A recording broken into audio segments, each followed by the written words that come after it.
स्वागत आहे तुमचं सगळ्यांचं माझ्या नवीन व्हिडिओमध्ये। तर बघा संध्याकाळचा टाइम झालेला आहे आणि माझी चालली संध्याकाळच्या स्वयंपाकाची गडबड। तर बघा इकडं मी तांदूळ नीट करते आणि इतकं जी गरम होतंय म्हणता, तर असं वाटतं कधी स्वयंपाक उरकल आणि कधी बाहेर जाऊन उभी राहील। पूर्ण घामाने नुसती उपळून जाते आम्ही, इतकं गरम होतंय पुण्यामध्ये। तर बघा इकडं माझ्या भाकरी चालल्यात आणि भाकरी करता करता आर्या पण थांबली आता आर्या कशासाठी थांबली तर मला सुद्धा भाकर करायची तिला पण शिकायची भाकर करायला। तिला मी सांगितलं होतं ना की तुझ्या एवढी होते तेव्हाच मी स्वयंपाक करायला शिकली तर तिच्या तेच डोक्यात बसलंय। तर ती प्रत्येक वेळेस आहे ना चपात्या करताना भाकरी करताना मला म्हणती की मी शेवटची भाकर किंवा चपाती मी करते। तर तिला लय आवडते बरं का, लहानपणी सगळ्यांनाच आवडते, मोठं झाल्यावरती येतोय कंटाळा। चला आता मी तुम्हाला कमेंटचा रिप्लाय देते। जसं की मी व्हिडिओद्वारे तुम्हाला सांगितलं होतं की तुमच्या मनामध्ये काही प्रश्न असतील तर नक्की मला कमेंटद्वारे विचारा, मी तुम्हाला व्हिडिओद्वारे सांगण्याचा प्रयत्न करेल। तर बघा असंच एक कमेंट सारखं मला येते बरं का की ताई तुमची तब्येत खूपच खराब आहे।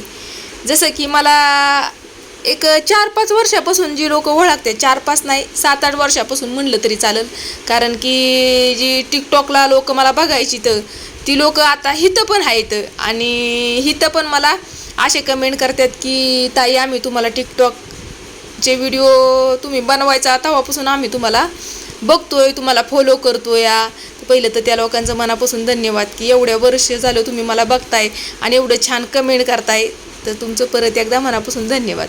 तर 1-2 कमेंट बरं का, बरेचसे कमेंट असे पण आलेले आहेत ताई तुमची तब्येत लई खराब झालेली आहे।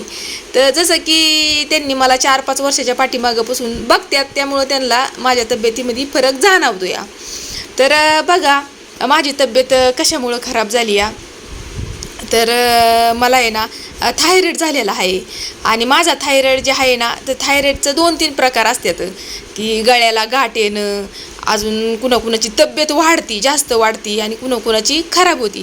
तशी मी खाते पिते बरं का, म्हणजे जेवण जेवढं पाहिजे ना तेवढं मी नॉर्मल जेवण जेवते, असं नाही की मला भूक लागत नाही नाहीतर काय, पण ते अंगाला लागत नाही कारण की थायरॉईडचं प्रमाण आहे ना माझं जास्त झालेलं आहे, म्हणून बरं का माझी तब्येत तुम्हाला कमी दिसते बाकी काय नाही बरं का।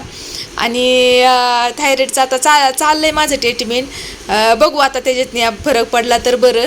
आणि थायरॉईड हे असं आहे की प्रत्येक महिलेला नाही होत, पण कुणाकुणाच्या असं होतं आणि असं होतं ना की ते काही आजार नाही बरं का, तो काय आजार नाही, पण त्याच्यामुळं आहे ना कसं होतं तो कशामुळं होतो तर थोडक्यात तुम्हाला ते पहिलं सांगते। तर काही टेन्शन असलं, आपलं खाण्यापिण्यावरती आपण व्यवस्थित ध्यान नाही दिलं आणि रात्रीचं जास्त वेळ जागलं, आता जागरण कशामुळे होतं की डोक्यामध्ये टेन्शन असलं तर जागरण माणसाचं म्हणजे कुठल्याही बाया माणसाचं होतं टेन्शनमुळं, बाकी काही नाही। आणि मग हे असं छोटे मोठे आजार जे आहेत की ते असं उद्भवतात, तर तसंच काहीतरी माझ्याबरोबर झालेलं आहे बरं का। आणि त्यामुळं माझी तब्येत थोडीशी कमी झालेली आहे, म्हणजे लईच कमी झालेली आहे। तर त्याच्यासाठी आता मी ट्रीटमेंट चालू केलेली आहे, बघू आता मला फरक पडला तर तुम्हाला नक्की सांगेल। तर बाकी काही नाही बरं का, तर म्हणलं तुम्ही माझी एवढी कमेंटद्वारे मला सारखं विचारताय, माझं मन सांगणं गरजेचं आहे म्हणून तुम्हाला थोडक्यात मी सांगितलं बरं का। आणि तुमच्या तुमच्या मनामध्ये काही प्रश्न असतील तर नक्की विचारा, मी व्हिडिओद्वारे नक्की तुम्हाला सांगण्याचा प्रयत्न करेल बरं का। आणि एवढे आपल्या दुसरा पण चॅनल आहे फेसबुकवरती, तिथं पण फॉलो नसेल केलं तर तिथं पण फॉलो करा बरं का। आणि तिथं फक्त माझं कॉमेडी व्हिडिओ असतात आणि तिथं पण मला काही पण प्रश्न विचारला तरीसुद्धा मी तुम्हाला आपल्या ह्या चॅनलवरती देण्याचा म्हणजे तुमचा रिप्लाय देण्याचा प्रयत्न करेल। तर बघा इकडं आर्याला भाकर शिकवते बरं का, तर एवढ्या वयामध्ये नाही येणार भाकर तिला चपाती येते बरं का, थोडीफार येते चपाती, पण भाकर करणं लय मुश्किल आहे, भाकर लगेच सहजी येत नाही, बरोबर का नाही। आता माझं कसं, मी आर्या एवढी होते ना तेव्हापासूनच मी स्वयंपाकात होते, त्यामुळं स्वयंपाकात माझी PhD झाली म्हणलं तरी चालेल, कारण स्वयंपाक मला लय परफेक्ट येतो, कुठला पण स्वयंपाक कसला सुद्धा। तर कसं असतंय आपण कुठली पण क्षेत्रामध्ये लहानपणापासून असतो ना ते आपल्याला परफेक्ट येते, तसंच माझं पण झालेलं आहे। तर आर्याला पण लय हवस आहे बरं का स्वयंपाकाची, आता लहानपणी आहे, मोठी झाल्यावर काय माहिती काय करते तर इकडे जेवण खावण आमचं उरकलेलं आहे आणि मग मी आता किचन साफ केलं. किचन म्हणजे लय आता ते गॅस धुवायलाच लागला. पुसून घेते सहसा, गॅस धुवावं नाही रोज, पण मला सवयच लागली ती गॅस धुवून घेतल्याशिवाय चांगलंच वाटत नाही मला.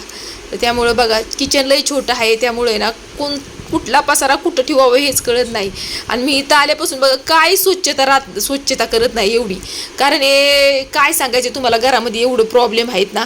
आणि बघा संध्याकाळचं मी ना गवारीचे शेंग, मला लक्षातच नाही उद्या रविवार आहे म्हणून, तर त्या बघा गवारीचे शेंग नीट करून ठेवते का तर उद्या डब्याला. आणि मग नंतर माझ्या लक्षात आलं की उद्या रविवारी म्हणून मग मी रिलॅक्स म्हणलं जाऊ दे, आता घेतलीच खुडायला तर खुडून पण टाकावी. आणि बघा लय भारी गवारीची शेंग भेटली बरं का मला, एवढी असली कवळी लुसलुशीत कधीच भेटली नव्हती. तर ह्या बघा आता या सकाळचा व्हिडिओ आहे. तर सकाळी बघा मी नाश्त्याला काबुल्याचं ना आणि पुऱ्या बनवल्या होत्या, आणि इतकी गरमी होत होती, 9-10चा टाईम आहे, पण घामाने नुसती उपाळले होते मी. तर चला या नाश्ता करायला. संपूर्ण व्हिडिओ बघितल्याबद्दल मनापासून धन्यवाद.